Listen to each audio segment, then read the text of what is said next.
Bugün de kamera arkası olarak çekeceğim. Cümleten selamünaleyküm arkadaşlar. Bugün bunu tamir edeceğiz arkadaşlar. Bunu bu şekilde eğmiş burası arkadaşlar. Şimdi videoya geçmeden önce kanala abone olup bildiğin tuşunu açmayı unutmayın. Haydi geçelim. Evet arkadaşlar, şimdi ilk önce bunu sökeceğiz. Ondan sonra içindeki lehimleme işlemlerine geçeceğiz. Lehim makinesini hazırlayalım. Düğmesini açacağım. Evet. Şimdi içini açayım. Ama lehimle ilgili bir şey olacağını düşünmediğim için kapatayım ya da. Şimdi ben de ilk defa açıyorum bu cihazı. Evet, açtım. Oo. Bir kondansatör patlaması içindeki. Şimdi tutup çekeyim bunu. Bak arkadaşlar, bakın. Şimdi ağır gözüksün diye arkasına demir yapmışlar. Bu şekilde.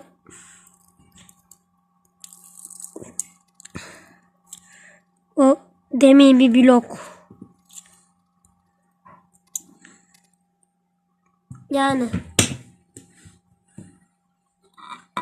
Şimdi arkadaşlar bunu kenara ayırıyorum. Bunu da kenara ayırıyorum. Şimdi kondansatörün değerine bakacağım. Yanındaki, şimdi bunun kendisinin parçası da kalmamış ki arkadaşlar. Yani.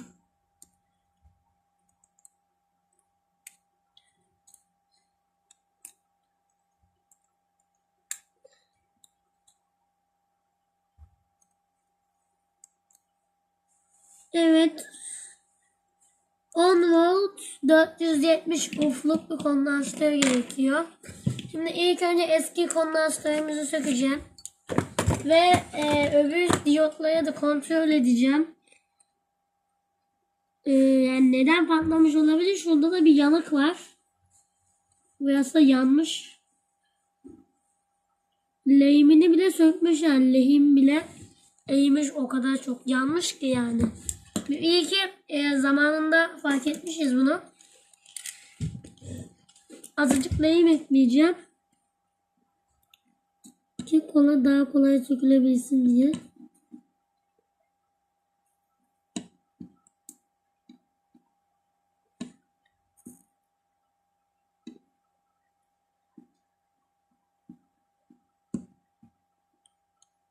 Evet.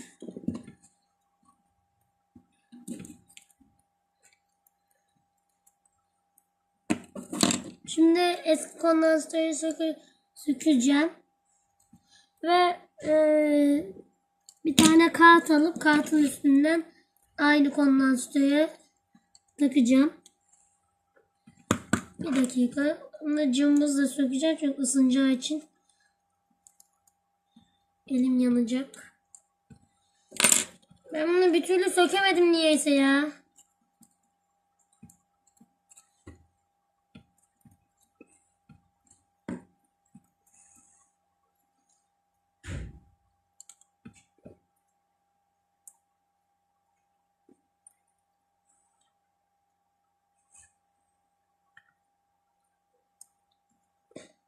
Evet, eski kondansatör yani paramparça olmuş. Şimdi bir kenara atacağım. Şimdi bunu lehim makinemizi yukarıya alalım. Şimdi ben bir kağıt alıp geliyorum.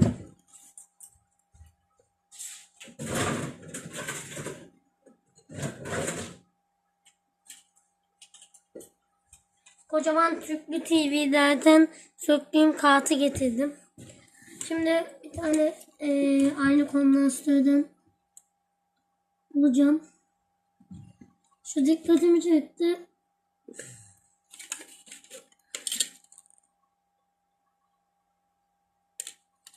Bu değil. 100 of 16 volt. Evet. Aynısından bulamasak da gerekir yani. Bu. Ama bunun altında demir bir plaka var. Lehimini sökeceğim o zaman.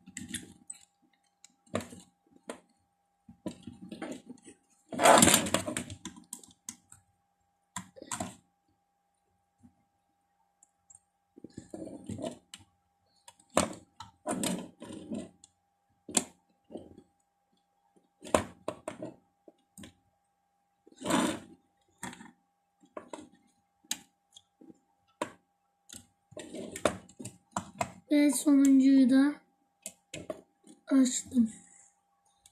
Yani bir tane entegre için ne kadar çok şey yapmışsınız ya. Şimdi şuradaki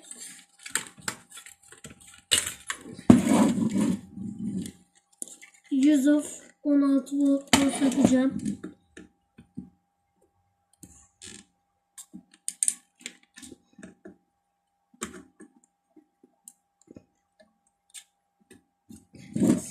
Evet, Yusuf 16 volt'u söktüm.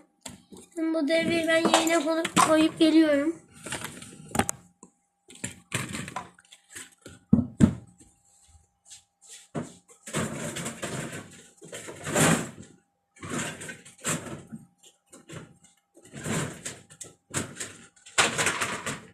Evet. Şimdi bunu lehimleyeceğim. İşaret yapmışlar. Eksi artı diye. Artı eksi diye. Şimdi ben bunu lehimleyeceğim buraya.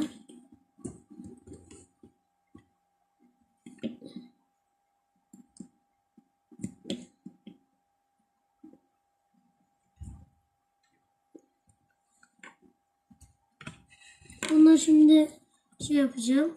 Lehimleyeceğim bunları.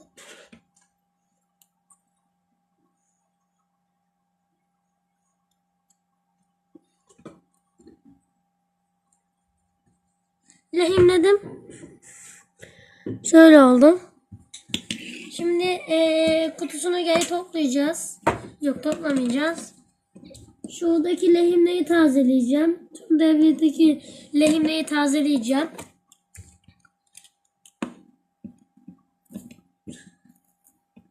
Yeni lehim. Biraz daha.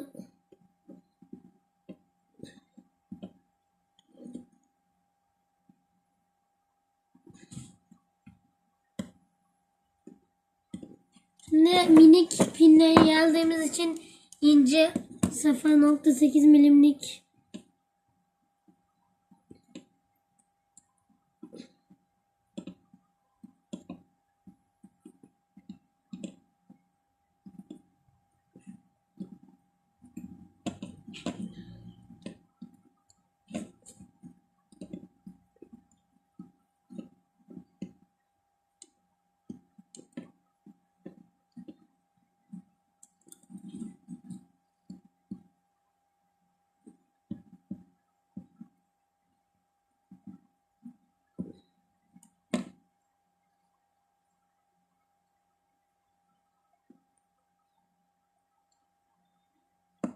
evet. Tüm lehimleri yeniledik. Şimdi kutusuna koymadan önce bir asetonlu pamuk ile temizleyeceğiz arkadaşlar. Şimdi ben aseton alıp geliyorum. Siz bekleyin burada.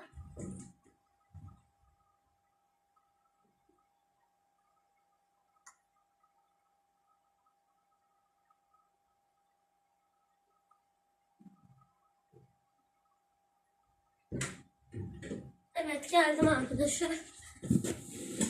Şimdi buradaki yanık izlerini temizlemeye çalışacağım.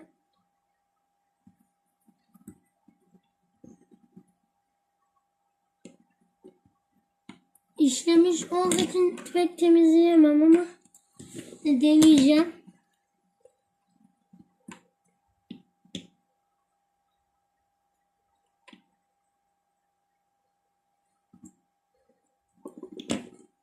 Tüm devreyi temizledik. Şimdi hayırlısıyla toplayacağız devreyi. üst kapağını da taktım. Şimdi korka korka fişe takmasam mı ya? Bilmiyorum. Şimdi ben uzaktan şaltayı indireceğim. Bizim prizin oradaki. Şimdi etraf karanlık oldu ama ne olacağını bilemiyoruz arkadaşlar. Fiş görebiliyorsunuz değil mi? Fiş, evet bu. Bizim tahmin ettiğimiz.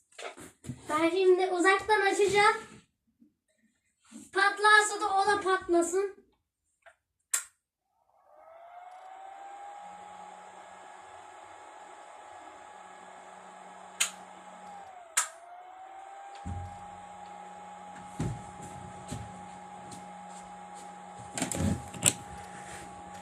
Hiçbir şey olmadı, patlamadı. Tahmin etmiş olabiliriz. Şimdi başka bir cihaz getireceğim. O cihazı da tahmin edeceğiz.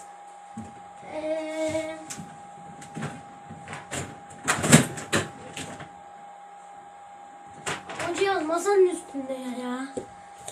O cihaz YGB LED sürücüsüydü arkadaşlar. Bu YGB LED sürücüsünün arkadaşlar. Bir tane MOSFET'inin orta bacağı kopmuş. Öbür yerlerini ben tahmin etmiştim. Ama en ortadakini de tahmin etmekte biraz zorlanmıştım. Şimdi onu tahmin edeceğiz.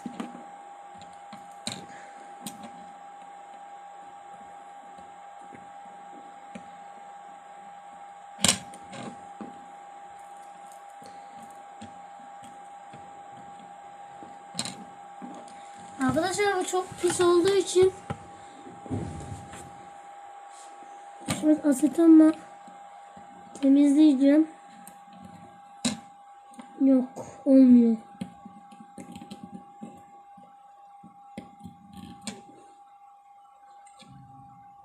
Evet, azıcık lehim tutmuş.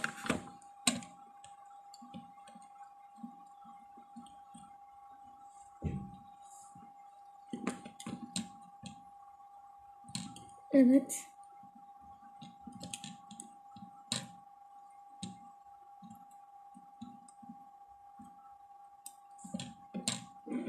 Evet, YGB'yi de tahmin ettik arkadaşlar. Yok. YGB bir şey yazmıyormuş. Şimdi arkadaşlar şimdi bununla bir şey yapacağım. Bu arkadaşımız bize flyback trafosumuz. Bu flyback trafosunun şimdi buradan iki kablo çıkıyor. Bu kutupsuz kondansatör arkadaşlar bu. Bu kutupsuz kondansatörlerin hepsini birbirine bağladım. Yani şu şekilde yaptım. Kutupsuz olduğu için fark etmiyor. Bu şekilde. Bu da 6 volt. Bu da uçlar. Şimdi bunları ben buraya lehimleyeceğim. Şimdi birincisini şöyle çalışacak mı bilmiyorum.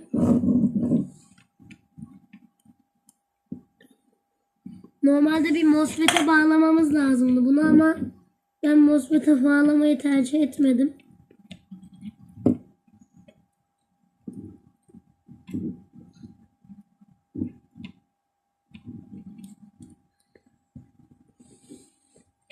Evet, bunda şimdi öbür bacağı.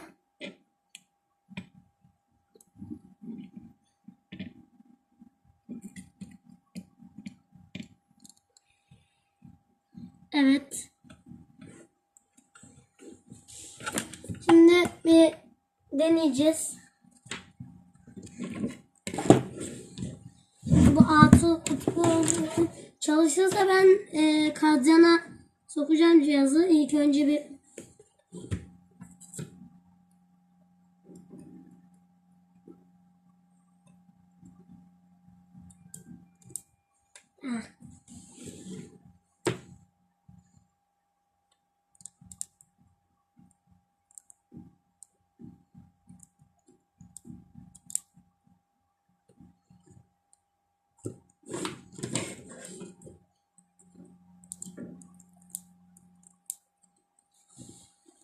Yanlış kutuba. Isındı kablom. Yanlış kutupmuş.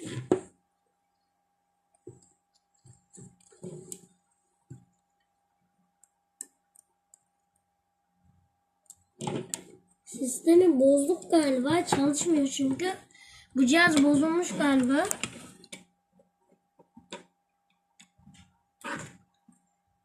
Bunu bir gün deneyeceğiz şunu. Farklı bir gün. Şimdi flyback trafosuyla 1400 volt elde etmeye çalışacağız. İlk önce bize bir MOSFET lazım. O MOSFET'i de şimdi ben bir devre bulup geliyorum bir de.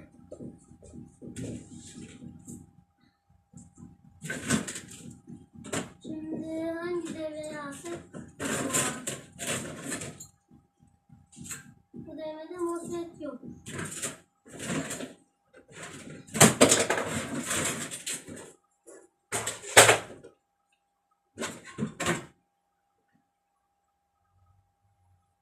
Bunlar yok. Bunu incelesek bunları yok.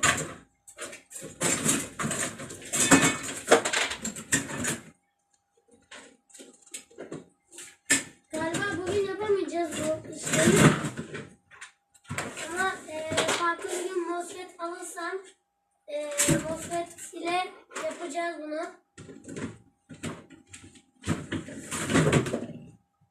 Şimdi en üst kısımdan tahmin edilecek cihazlara bakacağım.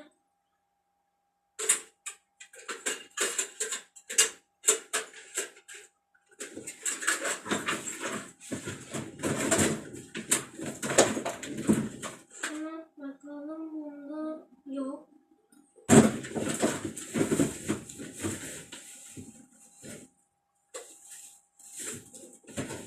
Bir tane devre buldum, bu devrede de yok. Niye hiç MOSFET yok? Aha, buldum. Yes. Hem de 2 tane. Tam bize 2 tane lazımdı arkadaşlar. 2 MOSFET'imizi de bulduk. Bakın. Hem de soğutuculu. Şimdi ilk önce arkadaşlar bunun vidalarını sökeceğiz. Çünkü arkaya somunla tutturmuşlar. Bu da bir YGB kontrollerdi ama bunu az önce tamir edemediğimiz cihaza, yani şuna örnek veriyorum. Burada YGB gibi şey var ya, bunu bu cihaza bağlıyorsunuz. Ondan sonra buraya da DC12 volt veriyorsun. Şimdi buradan mesela örnek veriyorum 6 amper çıkıyor. Bu da 12 amper olarak çıkıyor. Ama artık bu benim gazabıma uğrayıp flyback trafosu sürücüsüne dönüşecek.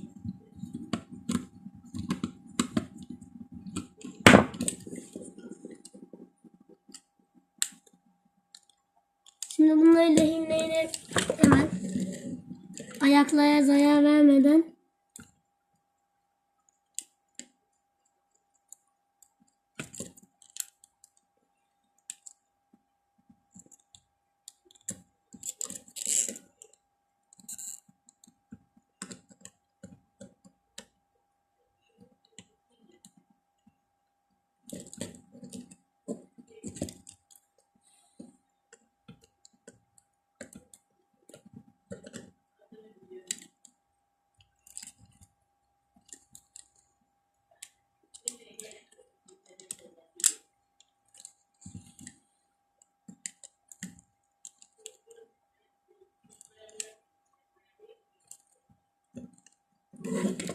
bunu çıkaramadım neyse.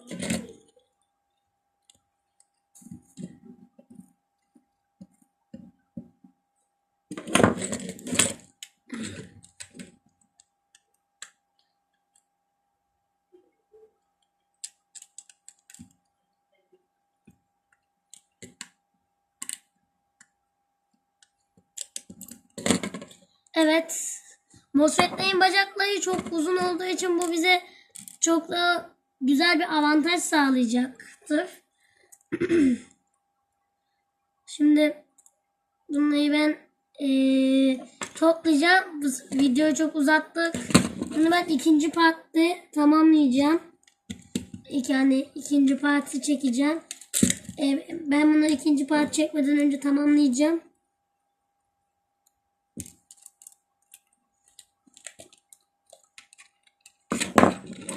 Çünkü bu birazcık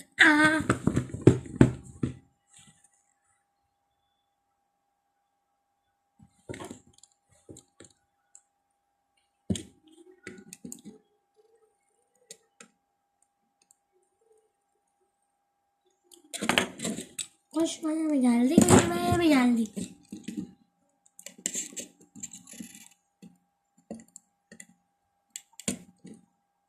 Evet, ikinci MOSFET ve bu kadar.